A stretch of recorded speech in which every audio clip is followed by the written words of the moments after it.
আজকে দেখতে দেখতে একটা মাস কেটে গেল, তোর এখনো পর্যন্ত কেলটুকে খুঁজে বের করতে পারলি না। কি মনে হচ্ছে তোদের দ্বারাই হবে, না পুলিশকে লাগিয়ে দেবো ওর পেছনে আমি? না ভাই না, আমাদের কাল করার টাইম দাও, আমরা ওকে খুঁজে বের করে দেবো। পালা রে পালা, তুই কথা বলতে পারিস না, তুই চুপ কর, তুই চুপ কর, আমি দেখে লিছি। বস বস, আমাদেরকে আর একটা দিন দেন, আমরা কালকের মধ্যেই কেলটুকে খুঁজে বের করে দেবো। তোরা একটা কথা কান খুলে শুনে রাখ, যদি কালকের মধ্যে কেলটুকে খুঁজে বের করতে না পেরেছিস তবে তোর একদিক কি আমার একদিক। আপনি দাঁড়ান বস, দাঁড়ান, আপনি একটু দাঁড়ান, আমি দেখছি কালু গুন্ডাকে, ও কেলটুকে ঠিক দেখে নেবে। ঠিক আছে বস, ঠিক আছে, আমরা এখন আসছি। কালকের মধ্যেই কেলটুকে আপনার পায়ের তলায় এনে ফেলে দেবো। আপনি কোনো টেনশন করবেন না, কালকের মধ্যেই আপনি কেলটুকে পেয়ে যাবেন। ঠিক আছে বস, আমরা এখন আসছি তাহলে।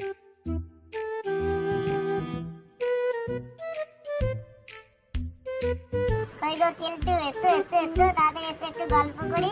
বলছি রান্না বান্না করার নাম নয়, সারাদিন গল্প করবো এক ভেঙে গেছে। আরে আর রান্না বান্না করতে হবে না, যতদিন আছে এখানে শুধু গল্প করো আর অনলাইন থেকে খাবার অর্ডার করো। চলো তাহলে ঠিকই আছে, তুমি যখন এত করে বলছো একটু গল্পই করে নি তাহলে।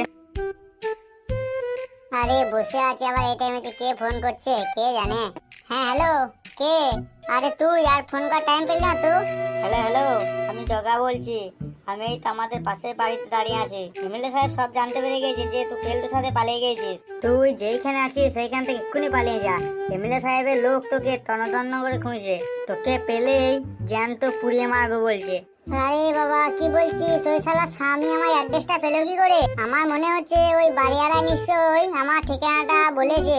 মনে হয় ও আমাকে ভাড়া বেশি দিয়েছিল, আমি ওকে ভাড়া কম দিয়েছি, সেই জন্য মনে হয় বলে দিয়েছে। কিন্তু আমি তোকে বলেছিলাম পরের মাস থেকে বাড়ি ভাড়া 1000 টাকা করে দেবো, তাও শালা শুনলো না গো।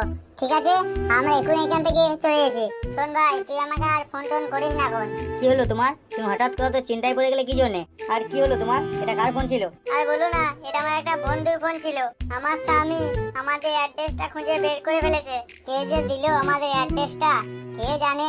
মনে হচ্ছে এই বাড়িওয়ালারই কাজ বটে এটা। ওই শালাকে মনে হয় বাড়ি ভাড়া 200 টাকা কম দিয়েছি, সেই জন্য এরকম করছে। ঠিক আছে, আমাদেরকে তাড়াতাড়ি এখান থেকে পালিয়ে যেতে হবে, না হলে আমাকে জ্যান্ত দেখতে পেলে পুড়িয়ে মারবে বলেছে। কেলটু কেলটু, আমার তো এবার খুব ভয় করছে গো, কি হবে আমাদের এবার? তোরা তো অ্যাড্রেস জেনে গেছে এখানে, এবার তোরা এখানে চলে আসবে।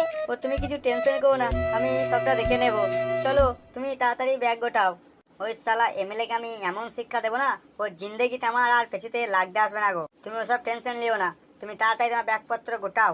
আমরা এক্ষুনি বেরিয়ে যাবো এই ঘর থেকে, তারপরে আমি ওই শালা দিকে দেখছি, আর আমি ওই বাড়ির মালিককেও দেখে নেব। কিরে লাউড়া চোদা, ঘোত ঘোত করে তো বেশ কবিতা হাঁকছিস। মনে চলছে ছবি, ও লিখিনে শেষে কবি। দুচির ভাই, ও কি ছিটকে কবি হতে যাবে? নন্টে ভাই তুই কন্টিনিউ কর। বউ বলে নেকলেস দাও, বাপ বলে টাকা দে, মা বলে বাজার কর, গেড়ি মারা টাকা কি পুঙ্গা মারি আসবে? দাদা বলেছিস নুনটে, আগে তো সবিতা বৌদি ফ্রিতেই হাত ধরতে দিত, এখন তো টাকা ছাড়া কাছে ঘেঁচতেও দেয় না। আর সুধীর ভাই পাড়ায় সবসময় 6টা বেজে থাকে, আমার কাছে লাগাতে। মুখ সামলে খেলে। 12 গুলো আবার খ্যাক শিয়ালের মতো খ্যাক খ্যাক করতে শুরু করে দিয়েছে।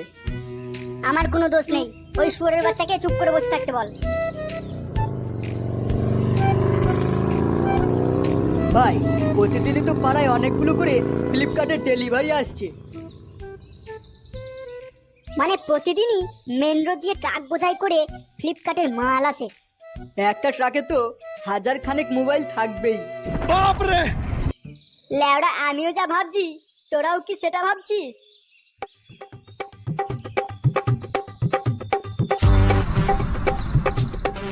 এবার বাড়া তাহলে টাকার অভাব থাকবে না।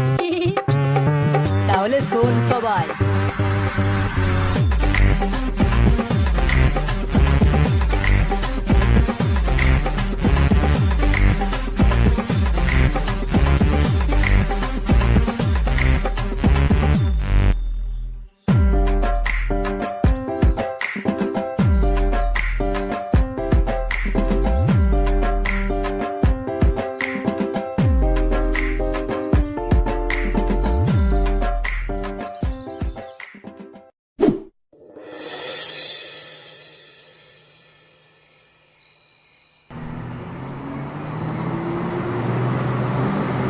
দাঁড়া বাড়া দাঁড়া, চেকিং চলছে, নেমে আয়।